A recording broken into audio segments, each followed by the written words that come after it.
Hi, I'm Becky Drozdz. Thank you for tuning into the Guerilla HR Podcast. My guest today is Nina Burris. Nina has had quite a background. She is a bodybuilder. She owns a cleaning business. She does staffing and recruiting, and she also wrote a book. Please join me in welcoming Nina. Nina, thank you so much for joining me today. You're welcome. Thank you for inviting me. So you run a successful cleaning business. You do staffing and recruiting, and you wrote a book. So there's a lot to talk about. Yeah, I also do business consulting. And business consulting. All right. So how did all of that come about? Where did you start? Well, I guess it started in the beginning whenever I first started hiring, which my very first hiring job was when I was a manager of a store. And I was not too long out of college, maybe 24 years old at the time. I never hired before. I got pushed into a management position from assistant manager because the manager left. We were short on employees, and I had to hire. They said, "Here you are." And they were like, I was like, "I need to hire some people," and they were like, "Yeah, you can go ahead and place an ad." Back in the day when you had to place an ad. Yeah. And I was able to hire several employees that stayed with me the entire time I was there. Wow. So that was the start for sure. That was the start, yeah. I started my cleaning business in 2001. Wow. So that's been 25 years now. And then you also do the recruiting and staffing for other folks in the cleaning industry. Yeah, kind of. Okay. Kind of. Tell me more about that. So the staffing and recruiting started around COVID. Okay. We were working for a retirement community. We were doing the clubhouse. And they started losing employees during that time. They offer services to the residents who live in the community. And they were like, "Hey, Nina, do you have any employees that could come and fill in some gaps for us?" And I was like, "I'll find some people for you." So I went and asked some of my employees if they knew anybody who would like to come and work there. And so I was able to find some employees for them, and then they started needing more, and they started needing more. Then the word got out to other retirement communities, so we started staffing for other retirement communities, and it kind of grew from there. Wow. And then everybody kept asking me how come I don't have a turnover in my business, and I was like, I don't know. So I had to sit down with myself and I don't know, kind of think about it, and was like, I'm not really sure why I don't. And so I started going through a lot of different things that I did in my business that maybe other people didn't do. Tell us more about that. I would think that particularly in this industry that you would have a lot of turnover and see a lot of people come through. So certainly you're doing something right, whether it's the hiring up front or the way you're treating people once you've got them that makes them want to stay. Well, the hiring up front has a lot to do with it. So what I started doing is learning about core values. Core values are very important. I didn't realize I hired based on my core values. Once I started learning more about that, then I started implementing that in my hiring process. And I'm one of these people who, even though I know a lot, I always want to learn. So I try to learn from other people who are a step ahead of me. And I would take courses from people who were in business, who were already doing it, and learned about group interviews, one-on-one working interviews, different kinds of things like that I could incorporate in my business. And I think, and I'm not sure because I've never really had a retaining issue, but it did help in the interview process by doing group interviews because you're able to ask situational questions based on your core values. So you ask these questions to them. They're not anything really about what they did previously or anything. It has nothing to do with that. It has something to do with more about how they handle situations. So you would ask situational questions to them. And in group interviews, you have like 4 to 6 people that are sitting. They're all interacting with each other, and that's what you want to see. Okay. You want to see the interaction, how how they're interacting with each other, how they're interacting with me. So let's say I ask them a question like, let's say Mildred. Hey, Mildred, so you're working with another teammate. You're in a house cleaning, and you see this person take something. How would you handle that situation? So I would ask questions like that. Or if your kid is sick and you needed to go home because you got called from the school, how would you handle that situation? I do situational questions like that. And it doesn't necessarily have to be about work. It can be if they were at a party and they saw somebody get in a fight, how would they handle that situation? It's all situational based. So you're looking then for some of those transferable skills. It's not necessarily about how they're going to clean something in that way, but really about the communication and the interaction with others. Has something to do with skills. Yeah. Has it to do with personality? Yeah. The biggest thing that I always hired, and I know that from the beginning, is I tried to hire people that I could get along with. Makes sense. Core values. Yeah. A lot of companies, some companies that I work with, that I will not mention the names of, have HR departments. They don't always implement their core values. What are some of the core values that are important for you in your business? God first. Ever forward is a big one for me too. Have fun. I like for my employees to have fun. I don't want them to come to work and just be like, oh my gosh, it's another day, blah, blah, blah. And I know it's kind of hard in the cleaning business. It was easier whenever I was managing stores and stuff because I'm interacting with them more. I'm not really interacting with them as much. But that's probably why it's even more important then to get the right people, because you're not there all the time and you don't have quite as much interaction. Exactly. Yeah. And I want my employees to be happy, and I try to hire the right people for the job. And like I said before, it's not based on skills, it's based on personality. I'd rather have somebody I can get along with, that I know that is going to be a good person, because I get asked questions like, well, how do you know that they don't do drugs, or how do you know that they don't do that? I said, because I don't hire people that do that. To me, it's like common sense. But when you're working for a big corporation and you have an HR department and you have all these... There's more layers and more processes. Yeah. So then how did you turn all of that into writing a book? Because I kept getting asked questions from other companies. How come you don't have a turnover? You have a cleaning business. Every cleaning business has turnover. And I have the only time my employees leave now is because either the company that we're staffing for wants to hire that employee, or they move. Well, and if the company wants to hire them, then that says you brought the right people in for sure. Exactly. Exactly. And that happens a lot. I don't like to get rid of my, it's You're like, no, I want to keep them. Because a lot of times I've had these employees 10 years. Wow. Wow. And I get really close to them, my employees become like family and friends. I know they say you shouldn't do that, but I disagree. I disagree with that 100%. But I get along with all my employees. If I didn't get along with my employees, they wouldn't be your employees. They wouldn't be my employees. Now, have I hired the wrong employees? Absolutely. And the reason I say that is because I knew I shouldn't hire them to begin with. Because something told you this is not a person who's the right fit for your organization. I knew they weren't. I knew they weren't. But I felt sorry for them. And how has your process changed? So back from those initial days of like, go place an ad in the paper, versus what you do now. How do you source candidates and find the people that you even want to invite for that interview? It's according to what I'm doing. So if, to be upfront, most of my employees come from my other employees. So great referral network then. Exactly. So when you got great employees already, it's not too difficult. It makes it a lot easier.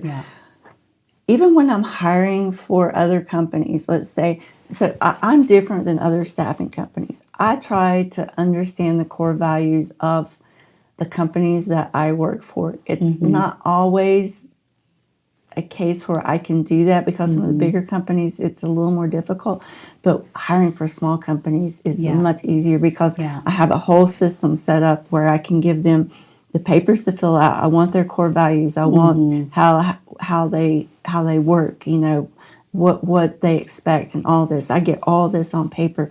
So what was happening in the beginning when I was doing this is when I would hire people to fill in for them, I was hiring based on my core values, based on what I would do. The employees would call me back and say, "Hey, Nina, can we just come and work for you?" And I was like, this isn't working. So I changed that. I changed how I did that, and now that's how I do it. So you don't have very many staffing companies that try to find these things. Like you really want to understand what their needs are and their values are. Exactly. So that when you bring somebody in, you're making sure that's going to be the right fit for them. Yeah. So that's why I wrote the book. Yeah. I put in, it took me 2 years to write it. I would have ideas throughout the day. I would do voice text and different things, and I would put them in this folder in my Google. And so as something come up, you're just keeping track of it. Exactly. Yeah. So I have a thought, I have, an idea. I would put it in there. I kept putting these ideas in there. Then I took that and I broke it up into chapters. And then I got introduced to somebody who could help me, a publisher who I'm friends with to this day. And I told him, I said, yeah, I am, because one of my friends, Mike, introduced me to this Mike, and I told him what all I had, and I said, I've been working on this book for a while, and I said, I've got all these ideas and all this stuff put into these different folders. Well, it was one folder, but different chapters now, and so I put all these ideas into different chapters and started putting it together. I was putting it together at that time, but then he helped me take everything and put it into the chapters and then make it into a book, and I wrote it and rewrote it and rewrote it many times because I was very particular. And so we narrowed it down to where it wasn't long and drawn out, but it was easy to understand because they say if it's not easy enough for a 5th grader to read it, then it's too complicated. So I tried to make it that simple. Well, and I love that idea too, because when you're talking about recruiting and trying to get the right people in, making it more simple and straightforward. Like if there's something that you're doing that's working, that's what you want to share, not just making it complicated for no reason. Exactly. Yeah. Exactly. And, it's not that easy for a lot of people because I hear it all the time. Oh, there's just no good people out there to hire. You just can't find anybody. I know. I hate hearing that too. And I'm like, not for me. Yeah. Not for me because it's not that difficult for me. Yeah. You just got to know what to do. And I guess it was easy for me. I don't know. Maybe it was a gift that God gave me. I can't explain it. It just was never a big deal for me. Yeah. And like I said, I always knew I was right 100% of the time. 100% of the time I knew that they were a good employee. 100% of the time I knew that they were going to be a bad employee. And I shouldn't. How many people do you have working for you now? About 30. Okay. Yeah. Yeah. That's a pretty good number. Yeah. And you have people working throughout the whole Charlotte area? Okay. Yes. Yeah. Yes. So how do you continue to learn? I know you said you like to always be learning and growing and, learning from the other experts that are out there. So what are some of the resources or things that you do? Well, I stay on top of AI for one thing. I take a class every Thursday. They have it's not a Zoom call. It's a webinar type class. I do that every Thursday. I was doing this other one that was just for cleaning companies. I did that for a few years. I'm always looking into trying to learn, and I want to start a YouTube channel, so I'm trying to learn more about how I can, I have more time. Everybody's like, how do you have time to do all this? It's like, Yeah, but it's exciting for you, and if you're doing these things and they're going well, then it makes sense that you want to continue and share it with other people. Yeah, exactly. So that you can then be that resource for somebody else. Yes. Yeah. Exactly. Yeah. Exactly. Yeah. So YouTube channel is going to be your next thing. Yeah. I've been wanting to do that since, I don't know, 10 years. It was just having the time and I guess the confidence to be able to do it. I've been gradually building up my confidence because I'm very critical of myself. I guess most of us are very critical. Like I can find every little thing wrong with something. That is hard. Although I know a really good resource to get some help with the YouTube thing. So obviously I work with Richard and Make Your Day Richer. But I felt some of the same things. I was in my business doing things in HR and I felt great about that. But then it was kind of the same. Do I have enough to sit and create a podcast and put things out there? So some of those same feelings resonate. I say you just got to go for it. Okay. Just give it a try. Right. And I know it's like anything, when I started the cleaning business, I was going through a really bad time when I started the cleaning business. It was a do or die situation pretty much. I had been in an abusive relationship. I had left that, started my whole life over, and I left the company I was working for, and it was just a really, really, really bad time for me. And, as depressed as I was, as down as I was, I had a son to take care of.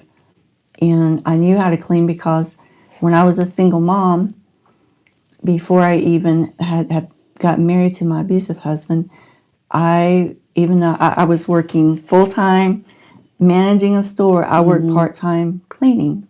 So I knew how to do that. I worked part-time cleaning when I was in college. I delivered pizzas and cleaned offices. That's what I did. Yeah. I've always been one of those people that worked a lot. So when I started this business, I put everything I had into it. I didn't have much money. Only thing I had was my car and my son, and a friend let me stay with them for a few months till I saved up enough money to get my own place. And, I ran an ad in, what was it, Craigslist at that time. And it took off from there. Everybody kept referring me to other people, and I just worked and worked and worked. And then in a few years, I started hiring people. I was working part-time at a gym as a trainer, and would go in at like 4:30 in the morning and work till 9:30, and then I would go clean houses all day. And then my first hire was one of the ladies at the gym. She worked in the daycare part. Okay. And I was like, yeah, you can come and work for me part-time. And so she was my first hire. Wow. Yeah, and then I've been hiring ever since for myself. Well, I love you just took the things that you knew. You didn't have to go out and reinvent everything. You're like, I already know how to do this. I can be successful at that, but turn it into a business so that now you're not only providing for your own family, but now helping others, be able to take care of theirs. So, and I'm at a point right now where I'm kind of torn between the cleaning business and the staffing and recruiting and fitness, because I'm a big fitness fanatic. Like, in the gym, I'm like 2 hours every day in the gym for 6 days a week. Wow. So I'm at night. Do you sleep? Like, how are you getting all these things done? They're like, when do you sleep? I do sleep, usually after 1:30 in the morning. But it's easier for me to go in the evenings to work out because everything's calmed down. My phone's not off the hook. Usually during the day, my phone is constantly ringing and all that. But I don't like to be interrupted whenever I'm at the gym if I can possibly help it, because it's very crucial for me to work out. Even that's a good message. Figure out the times that work for you to do the things you need to do. So if being there in the evening is what makes sense and you can, fully be present in where you want to be, that makes sense. And plus I compete every year too. Oh, wow. Every year in July, It holds me accountable too. And I miss being a trainer. I do. A little bit of that. I do train a couple of people part-time. You have a lot of part-time available. I don't know where you're finding the hours for all of these things. It's just that I love fitness. And so I have people ask me how I stay so fit. And I'm like, I've been working out since I was 14. And plus I used to be a trainer. Wow. So I would like to own my own gym one day. Yeah, keep growing your business empire. Yeah. And that's so different from the cleaning and staffing and recruiting, but I would like to have my own gym. But so there's some of those skills that I think are like, you have the cleaning skills, and then maybe it's like the fitness skills, but you have the knowledge of running a business now. Mm-hmm. So, you can build on what you've already developed. Yeah. And I think if it gets to that point, I could actually have somebody run the cleaning business for me, and I'm not over it. Because I can only do so much. I know that. I do have an assistant. Believe it or not, I do have an assistant because I can't do everything. Yeah. And you have to have an assistant. But I am one of these people that, I'm not saying that you shouldn't retire, but I'm not one of those people who's like looking forward to retirement. Mm-hmm. I want to stay active. I want to always be doing something. Yeah. I'll probably be in the gym till the day I die. Yeah. And I'm one of those people who are, like, one of my core values is ever forward. Mm-hmm. I'm one of those people, I always have to see the next thing, the next thing. And also be successful in it too. Mm-hmm. So what is your one piece of advice? Because you have done so many different things, and running a successful business and taking care of yourself and working with so many other people. What's the one piece of advice that you would give to somebody else out there who's feeling maybe lost or stuck and they don't know what to do? Just let somebody tell you can't do it. That was always the one thing that did it for me. Mm-hmm. Oh, Nina, you can't. Watch me. That started when I was in middle school. Mm-hmm. When I'm going to be real quick about this because I only have so much time. But middle school, 7th, 8th grade, I was this tall. I'm almost 5'9". I'm like 5'8 3/4", almost 5'9". But I'm still not that big. Mm-hmm. But at that time, I may have weighed 100 pounds. I'm not sure. I can't remember. Mm-hmm. I got made fun of for being tall and skinny. Mm-hmm. And I was like, ugh, I hated it. So I'm not a crying person, but sometimes I would come home and tell my mom, oh, you're making fun of me. Yeah. But I'm like, But then 9th grade came. I was taking gymnastics. My gymnastics coach, Coach Cook, he introduced us to weight training. Mm-hmm. And I was like, whoa. Yeah. The lights came on. I was like, oh my gosh, this is the way I can gain weight. So I used to tell the kids, I was like, I'm going to be a model whenever I get older, and I'm going to do this and do that. Oh, you can't be a model. Oh, you can't do that. And then when I got out of high school and went to college, I not only became a model, I became a model. Mm-hmm. I did everything that they told me I could. I actually got, so I've been working out since I was 14. I got into bodybuilding. Wow. And did all that and looked totally different from what I did in the 7th and 8th grade. So only thing it took was the bullying and somebody to tell me I can't do something. Yeah. Let that be it. Yeah, that was your motivation. It was my motivation. And let anybody tells me I can't do something, I'm like somebody said one day, we shouldn't be on a paddleboard at our age and blah, blah, blah. And I'm like, you're like, why not? Let's go do it. I've never done that before, but now I think I can do that. Yeah. I'll figure it out. Yeah. I'm one of those people. Wow. Tell me I can't do something. Yeah. Well, congratulations on all the success you've had, and I wish you continued success as you continue on these next adventures. Thank you so much. I appreciate it. Thank you for your time. Thank you. All right. Be sure to check out Nina's book, The Employee Whisperer, for tips and tricks that she has used to successfully hire staff for her own cleaning business as well as for other firms. Thanks for tuning in to the Guerilla HR Podcast, and I'll see you next time. That's it for this episode of the Guerilla HR Podcast. We hope you found some unconventional wisdom and actionable advice to help you in your own HR journey. Remember, we're all working together to build better workplaces. Want to join in the conversation? Send us your questions, stories, and maybe even your own guerrilla tactics to podcast@guerilla-hr.com. And if you enjoyed the show, please like, subscribe, and share with your network. Until next time.